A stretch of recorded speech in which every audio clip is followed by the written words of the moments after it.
A paz do Senhor, meus irmãos. Bom dia a todos que estão acompanhando conosco mais uma lição da Escola Bíblica Dominical.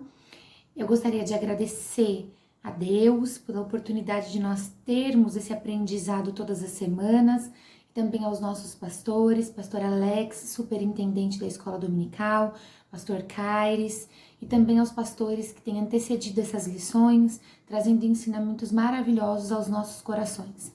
Bom, neste domingo, o tema que nos foi proposto pela nossa revista, a lição de número 5, diz: mente, vontade e emoções restaurados pelo Senhor.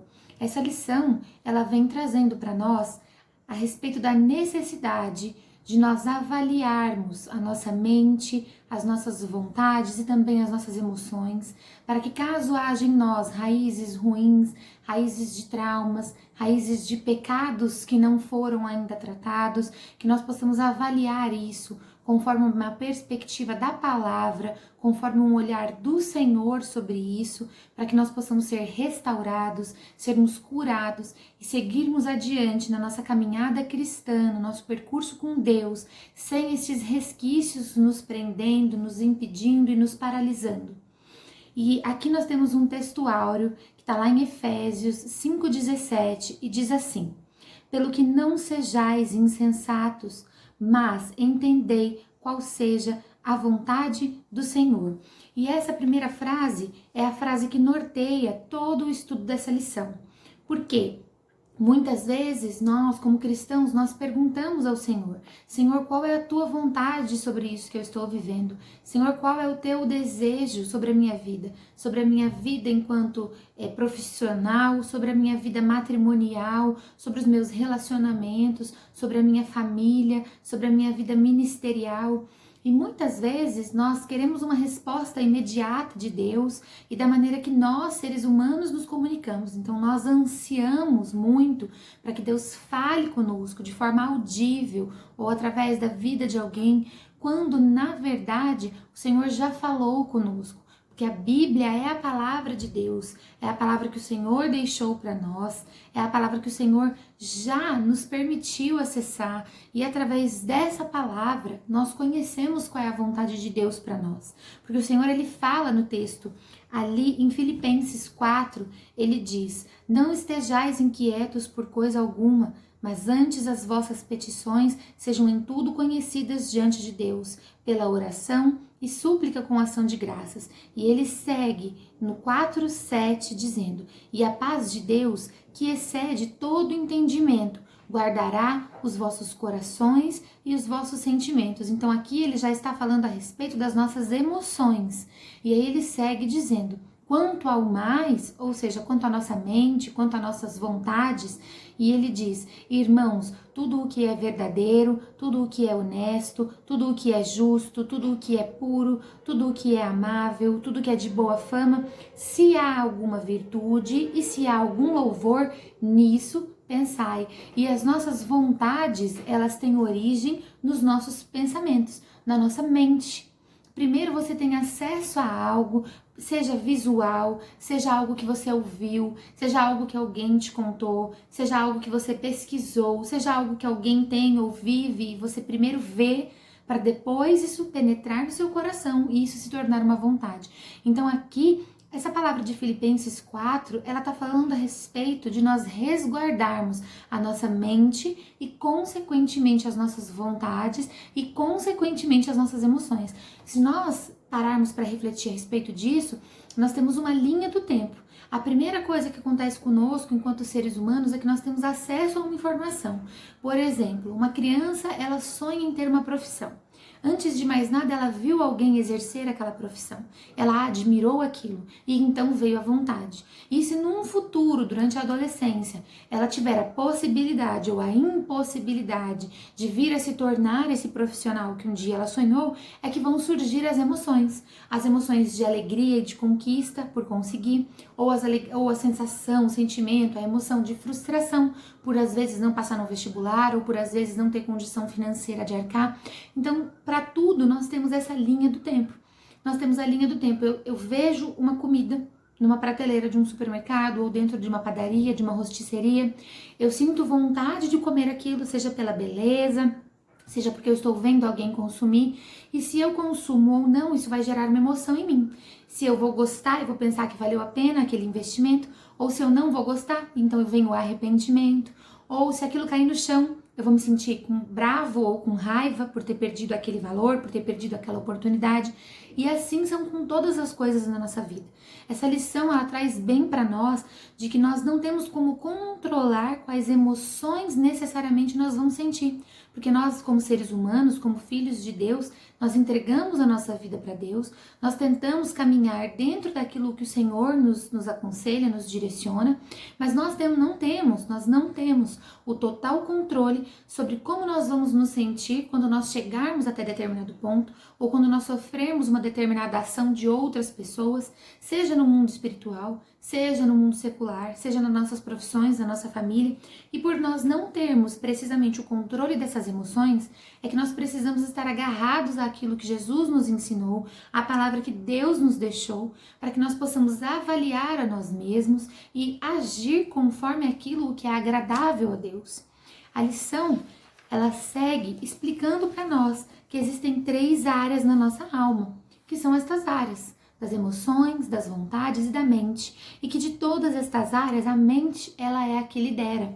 E ela segue dizendo aqui que em Romanos 12, nós vemos que para experimentarmos a boa, agradável e perfeita vontade de Deus para as nossas vidas, é preciso uma mudança de mente. Nós temos vários escritores, tanto cristãos quanto seculares, que agarram, milhões de seguidores e até de reais, de dólares, na venda dos seus livros, explicando como essa mudança, essa metamorfose, essa metanoia, essa mudança de comportamento, ela acontece diante da mudança da nossa mente. Então, isso é comprovado cientificamente, de que primeiro nós precisamos mudar a maneira que nós pensamos a respeito de algo, para que depois nós possamos de fato mudar como nós agimos a respeito daquilo. E a palavra de Deus, ela é a maior prova disso, porque nós somos filhos de Deus, nós estávamos desraigados e através da vinda de Cristo, nós somos enxertados na videira, nós passamos a ser chamados de filhos, e através da palavra de Deus e da presença do Espírito Santo de Deus em nós, Ele é poderoso para exprimir o seu próprio caráter em nós, e através desse conhecimento, deste relacionamento com Deus, é que nós vamos mudando a nossa mente. Às vezes aquilo que a gente não entendia, ou aquilo que a gente não sabia que era desagradável a Deus, nós passamos a conhecer e nós passamos a mudar a forma. Que forma? A forma de agir, a forma de pensar, a forma de nos vestir, a forma de falar, a forma de tratar as pessoas no nosso trabalho, dentro das nossas casas, dentro da igreja. Nós aprendemos sobre a importância da comunhão, sobre a importância do respeito. Deus, ele vem através da palavra dele, nos ensinando em todas as esferas da sociedade como nós devemos agir. Deus ensina como nós devemos tratar os nossos empregados e também os nossos patrões. Ele nos ensina como tratar as autoridades, sejam as autoridades instituídas politicamente, sejam as autoridades instituídas dentro do corpo da igreja, os nossos pastores, os nossos líderes. Deus, ele nos ensina como tratar os nossos esposos e aos esposos como tratar as esposas, como a Cristo e a igreja. Deus ensina aos pais como tratar os filhos, através até mesmo da presença dele nas nossas vidas, nos amando, nos corrigindo, nos direcionando com amor, com zelo e com justiça. Então Deus, ele coloca através da palavra dele os padrões que ele deseja que nós tenhamos. E é através do conhecimento desse padrão que nós podemos mudar a forma que nós pensamos, e através dessa mudança de pensamento nós podemos usufruir de uma mudança de atitude, uma mudança de atitude que nos leva para mais perto de Cristo, uma mudança de atitude que faz com que nós sejamos agradáveis a Deus, uma mudança de pensamento e de atitude que faz com que nós alcancemos a salvação e a misericórdia de Deus quando Ele voltar, quando Jesus voltar para nos buscar. E é somente através da palavra, que é a verdade manifesta de Deus, é a verdade através do nosso linguajar, através de maneira que Ele consiga se comunicar conosco de forma palpável. A palavra, que é a verdade de Deus, ela nos traz esse direcionamento. Então, quando nós pensamos como poderei viver a vontade de Deus para mim, a resposta, ela está vivendo de acordo com a palavra de Deus, com a instrução que Ele nos deixou. A autora Joyce Meyer, que é bastante conhecida no meio cristão, Ela afirma que as pessoas elas estão enraizadas em padrões de pensamentos e na verdade elas produzem problemas que elas experimentam na vida delas diária, que na verdade se elas aprendessem quais são os tipos de pensamentos aceitáveis e não aceitáveis para um cristão, elas aprenderiam a repreender os pensamentos que não provêm de Deus, para dessa forma usufruir somente das coisas que vêm de Deus para nós. E por que nós estamos falando disso? Porque muitas vezes nós seremos espiritualmente bombardeados de pensamentos ruins, de pensamentos de morte, de pensamentos de treva, de pensamentos pecaminosos.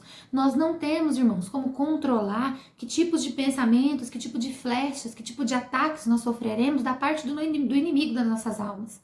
Nós não temos como controlar Satanás. O único que tem poder para controlar, para superar, para suprimir a ação do inimigo das nossas almas nas nossas vidas é Deus. E é através dele que nós não somos consumidos dia após dia.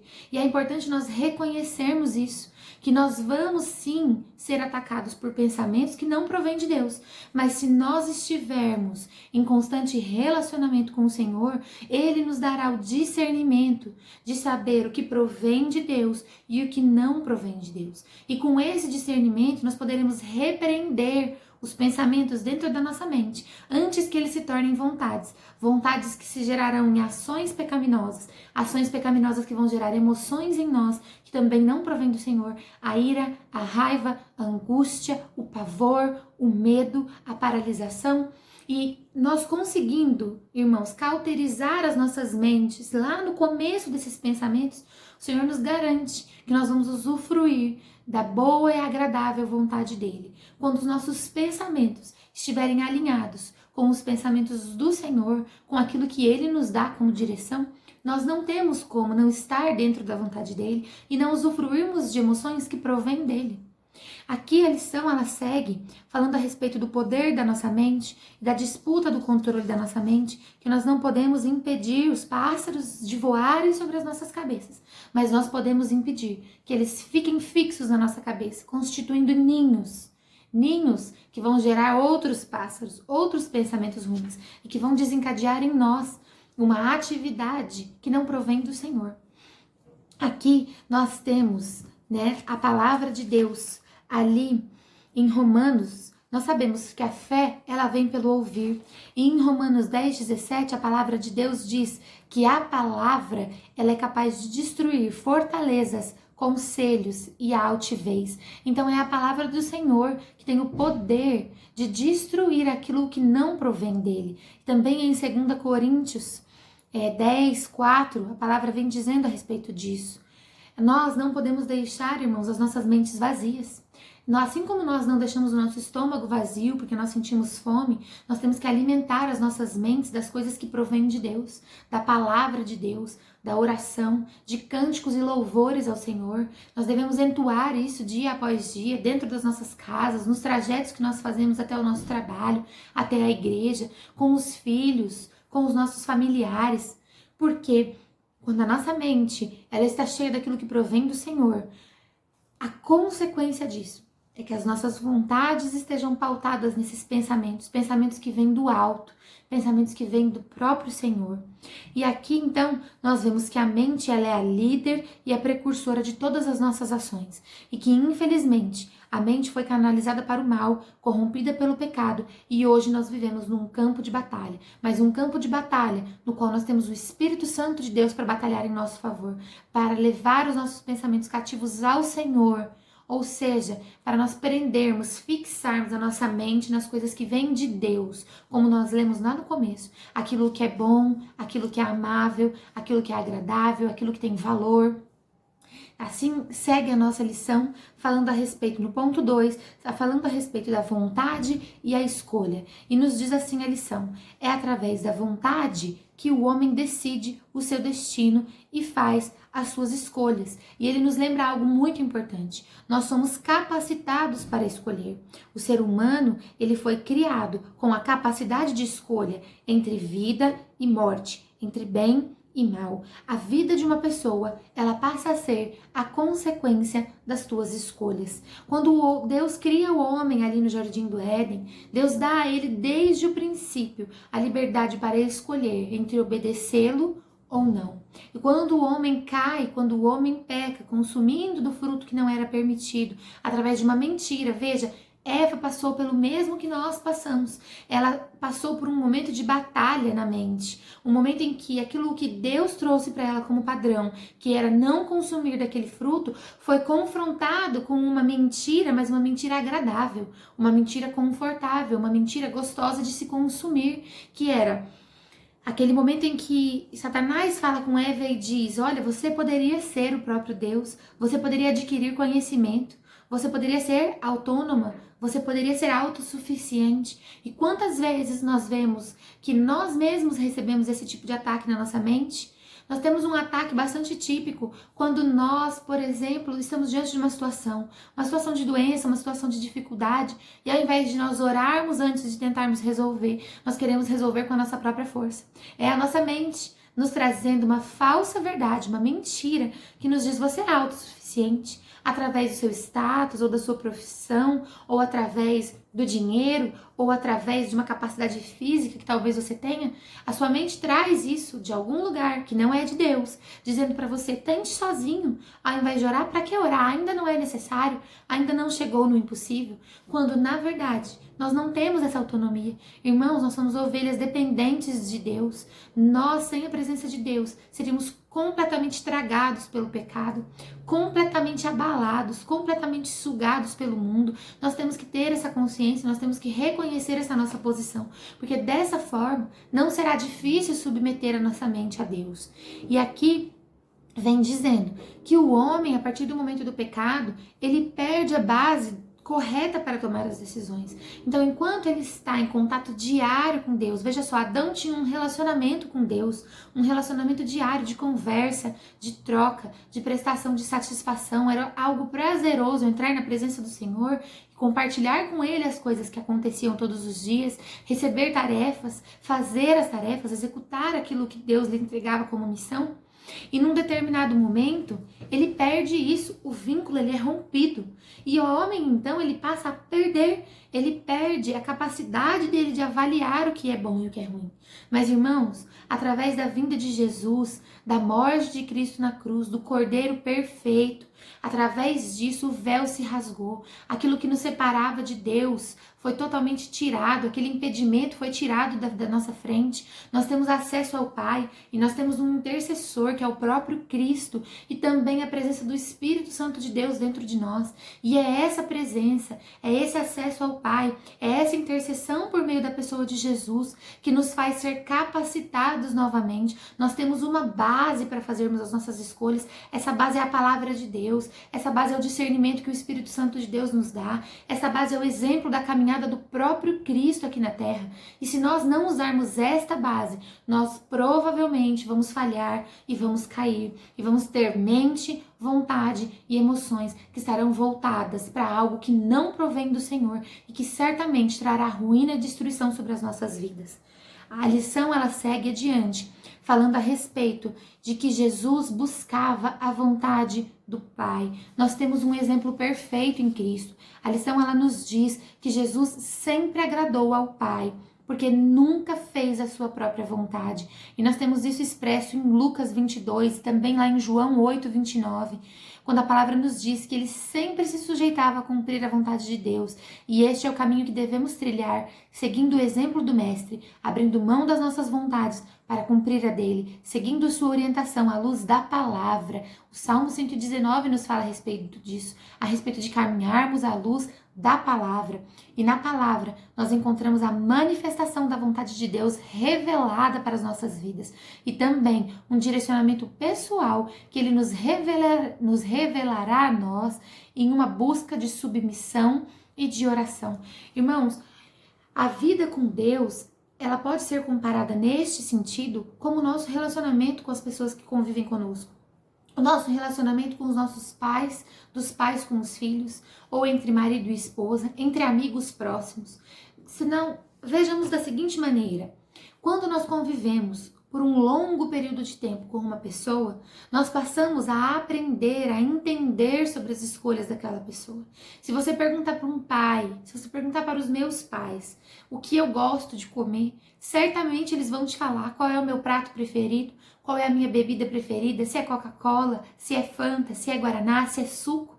Eles vão dizer para você o que eu prefiro comer de doce, qual é o tipo de bolo que eu prefiro para o meu aniversário. Eles sabem te dizer qual é a roupa que eu gostaria de escolher. Eles sabem se eu prefiro algo confortável ou um salto. Eles sabem todos os gostos a meu respeito. Assim também, se você perguntar para um irmão, assim também se você perguntar ao marido sobre a esposa, qual é o gosto que essa pessoa tem, quais são as vontades, quais são os anseios. À medida em que nós desenvolvemos relacionamento saudável, um relacionamento com diálogo, um relacionamento de amor, um relacionamento de submissão. À medida em que um pai vai se submetendo ao filho, o filho vai se submetendo ao pai, os corações eles vão se alinhando. Nós passamos a conhecer o outro, nós passamos a saber qual reação o outro vai ter. E assim somos nós com Deus. À medida em que nós vamos lendo a palavra de Deus, à medida em que nós vamos nos submetendo a essa palavra, em que essa palavra vai entrando em nós, irmãos, e vai gerando em nós mudança, vai gerando em nós edificação, vai gerando em nós a alteração do nosso caráter, vai gerando em nós um cristão conforme o desejo de Deus. Nós vamos aprendendo na palavra quem é Deus, quem nós somos para Deus, o que é este nosso relacionamento de pais e filhos, o que é essa adoção que Deus fez com relação a nós. Nós vamos aprendendo sobre a eficiência, a eficácia dessa palavra. E irmãos, à medida em que isso vai acontecendo, nós vamos aprendendo a fazer as coisas conforme aquilo que agrada a Deus. E não existe outro caminho, não existe outra alternativa. É sim possível que Deus fale aos nossos ouvidos pessoalmente, ou que Deus use um profeta, um pastor, um missionário para falar conosco. Mas, irmãos, a palavra é o que gera relacionamento de nós, filhos, com Ele, Pai. A palavra manifesta. Porque à medida em que nós vamos nos submetendo à palavra, nós vamos nos aproximando de Deus. E à medida em que nós vamos nos aproximando de Deus, a tendência de Ele estar agradado de nós, de Ele querer conversar conosco, de Ele se expressar, se manifestar para nós, vai ficando cada vez maior. Então, aqui a gente vê, a gente estudou nesses últimos pontos, né, que a vida de uma pessoa ela é a consequência das suas escolhas. Porém, muitos têm uma vida marcada pela indecisão. E por isso, o nosso exemplo tem que ser Jesus, que sempre agradou ao Pai e cumpriu a sua vontade. Nosso livro, ele segue ainda no ponto 3, falando sobre as emoções, sobre expressar os nossos sentimentos. E o livro, ele diz que por meio das nossas expressões, que são amor, ódio, tristeza, alegria, dentre várias outras que nós podemos sentir, elas podem ser agradáveis ou desagradáveis. Que a vontade de Deus não é que nós sufoquemos essas emoções. Não, é que nós aprendamos a avaliar essas emoções, essas expressões, a forma com que nós manifestamos as nossas emoções. Porque, irmãos, você pode estar num momento de perda, você pode estar num momento de tristeza, você pode estar num momento de frustração, mas você tem que aprender a controlar esses anseios. Deus nos fez animais, mas animais racionais. E Deus nos fez a sua imagem e semelhança. Nós temos que aderir de Deus o padrão de justiça, o padrão de santidade, um padrão de amor, um padrão de respeito. Você pode estar passando pelo pior momento da sua vida, mas você precisa aprender a conter as suas emoções, a avaliar as suas emoções, para que você não abale toda a estrutura da sua família, da sua igreja, das pessoas que estão ao seu redor, do seu trabalho, dos teus amigos. Você precisa aprender a controlar isso. O erro que nós temos frequentemente é não aprender a decifrar aquilo que nós estamos sentindo. Aqui está falando a respeito da vulnerabilidade das nossas emoções, que nós não podemos aquele desbasear a nossa comunhão com Deus nas nossas emoções, porque as emoções, irmãos, elas vão e elas vêm. Nós podemos estar emocionados e num outro momento não estarmos mais. Mas isso não altera a nossa condição com Deus. Isso não altera quem nós somos para Deus. As emoções, elas podem ser válidas ou bonitas, ou elas podem servir como base para nós. Elas também podem precisar ser restauradas. Muitas vezes nós precisamos restaurar, restabelecer um padrão para as nossas emoções. Aqui ele está falando a respeito disso, que nós podemos ter os nossos sentimentos restaurados a partir do momento em que nós olharmos para as circunstâncias em que nós vivemos do ponto de vista de Deus. E aqui a nossa lição traz um exemplo excelente. Aqui está falando sobre Josué e Caleb. Quando, irmãos, os nossos irmãos estavam lá, foram tirados cativos do Egito por Moisés, foram levados por uma travessia no deserto, debaixo de uma promessa. A promessa da terra prometida, a terra que emana leite e mel, a terra onde havia frutos, onde haveria o que comer, onde haveria onde plantar. A terra era boa porque ela era vinda do Senhor, era a promessa para aquele povo. E veja, quando Deus envia, quando são enviados Josué, Caleb e os espias até a terra para verem, aqueles espias que foram enviados, eles tinham pontos de vista diferentes. 2 tinham um ponto de vista de Deus. Eles olharam para a terra, eles viam que era bom, os frutos eram grandes, as árvores eram frutíferas, havia água, havia onde plantar e as frutas eram gigantescas. Eles sequer tinham visto algo parecido antes, mas havia também um povo tomando aquele lugar, e o povo também era gigante. Mas eles tinham uma convicção, a convicção da promessa. Eles sabiam que podia ter o gigante que fosse, podia ter monstro que fosse, podia ter a pessoa que fosse sobre aquela terra. A terra era deles, porque aquela era uma promessa do Senhor. Eles não sabiam ainda qual era a estratégia que Deus daria, se Deus daria arma, se Deus formaria um exército, se Deus mandaria fogo e mataria o povo. Eles não sabiam, mas o que eles tinham convicção é de que a terra era boa, a terra produzia e a terra era deles. Havia de ser deles, porque era uma promessa do Senhor. Enquanto que os demais espias, eles olharam e se amedrontaram. E aqui na nossa lição está dizendo: Josué e Caleb viram a possibilidade de vencer os inimigos e de tomar a terra. Já os demais espias viram aos gigantes, que foram dominados pelo medo. O erro não é termos medo, mas sermos dominados e paralisados pelo medo. É possível a confiança em Deus sobrepor o nosso medo. E nós temos o texto ali de Números 14:6. Outro exemplo, irmãos, é Davi e Golias. Davi foi tido, acredito que como louco, diante do tamanho, do porte físico, diante do histórico que ele não tinha de guerrear, quando comparado com Golias. Aqui diz: os israelitas viram que Golias era grande demais para ser enfrentado e permaneceram acuados, paralisados pelo sentimento de impotência, enquanto Davi não ignorou a realidade da sua grandeza, a grandeza do oponente, mas ele confiou que o Senhor era Deus e era poderoso para garantir a sua vitória. Muitos cristãos se preocupam demais com os seus sentimentos e tornam os problemas maiores do que o que eles de fato são. E nós temos que tomar. E a palavra de Deus, irmãos, ela nos informa que não importa qual seja o tamanho da nossa doença, da nossa impossibilidade física, talvez da nossa impossibilidade intelectual, da nossa impossibilidade profissional, o Senhor é grande, poderoso e presente, suficiente para sobrepor todas essas coisas. E se o Senhor nos dá um direcionamento, nós temos que ter confiança de que nós chegaremos do outro lado, de que nós atravessaremos por meio da tribulação, de que nós passaremos pelo meio da situação, assim como o povo passou pelo meio do mar. Nós temos que ter essa convicção dentro dos nossos corações. Aqui no livro está falando a respeito de que a nossa visão, ela deve estar voltada para esta realidade. E nós devemos caminhar com uma mente livre dos sentimentos ruins que querem nos tornar míopes e nos impedir de vermos a grandeza do nosso Deus. Daqui traz um alerta para nós. Assim diz a nossa lição no ponto 3. Andemos por fé e não por sentimentos. A nossa fé, ela não está baseada nos sentimentos que nós temos. Se nós acordamos bem, nós estamos cheios de fé. Se nós acordamos num dia difícil, nós estamos abalados, nós já não queremos tanto. Não, irmãos. Nossa fé tem que ser firme. A nossa fé, ela tem que existir independentemente de como nós nos sentimos. Larry Crabb, que também é um escritor famoso, ele diz o seguinte: as emoções não devem ser negadas por medo de que algumas possam ser pecaminosas, mas precisam ser avaliadas. Os sentimentos, sejam eles agradáveis ou desagradáveis, devem ser avaliados a fim de determinar se são construtivos ou desconstrutivos, ou destrutivos, né? Diante de um evento desagradável na vida de uma pessoa, sua emoção também será desagradável. A pessoa se sente mal e essa emoção desagradável se tornará construtiva ou destrutiva, dependendo da sabedoria com que a pessoa vai reagir a esse fato. Então aqui está dizendo o seguinte: se você sofre uma perda, certamente você vai sentir angústia, certamente você vai sentir medo, certamente você vai sentir tristeza. Mas diante dessa situação, você deve se amparar onde? No Espírito Santo de Deus, para não tornar essa perda o fim da sua vida também, para não tornar isso em algo que era essencial mais do que o poder de Deus, o agir de Deus e a presença do Espírito Santo dele em você.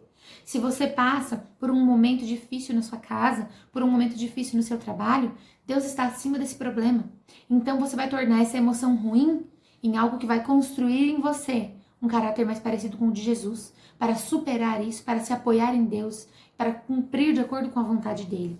Aqui nós temos um pequeno resumo que diz que Deus não quer que sufoquemos as nossas emoções, mas também não quer que caminhemos através delas. E por isso as nossas emoções precisam ser restauradas. Restauradas como que para um padrão de fábrica. O padrão é a Bíblia, é Deus, é a palavra dele. E como conclusão dessa lição, nosso livro traz o seguinte: que possamos ajustar a nossa mente, a nossa vontade e as nossas emoções aos propósitos de Deus, sabendo que Ele deseja que vivamos a sua boa, agradável, perfeita vontade e que desfrutemos de uma vida em abundância, numa fé sólida, baseada em tudo o que a palavra de Deus nos diz, pois a palavra, diferente das emoções, ela permanece para sempre.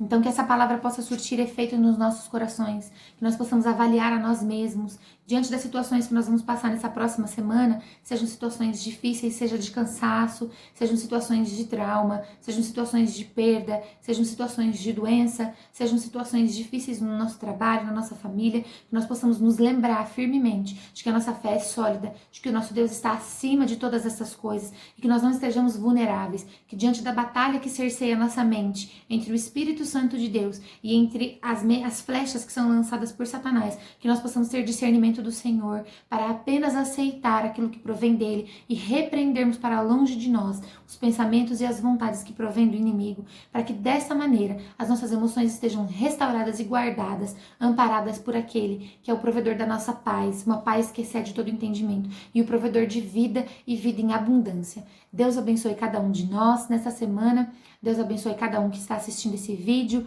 que você possa ser alcançado por essa palavra, ser edificado, possa reavaliar sua mente, suas vontades e suas emoções, conforme nós aprendemos hoje. Um grande abraço.